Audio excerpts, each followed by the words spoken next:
我每天都好似簽約開拍呢個電影咁開心。Hello， 我係呢套戲嘅編劇導演梁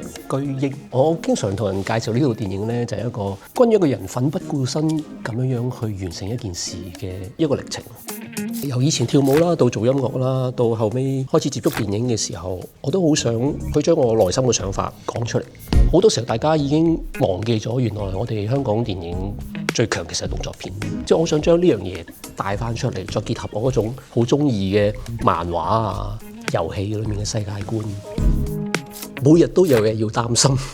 ，80% 都係日本拍，超過80% 都係日本人，都係本住一種嘅直覺，即係大家你可以用手語去傾，或者我哋雖然有翻譯，但係好多時候根本上唔可以完全係用一個正常嘅方法去溝通。我又擔心我哋嘅演員會病嘅，每日嘅溫度都係講緊係5度啊，甚至乎零下咁樣樣。男女演員嘅戲服又單薄咁樣。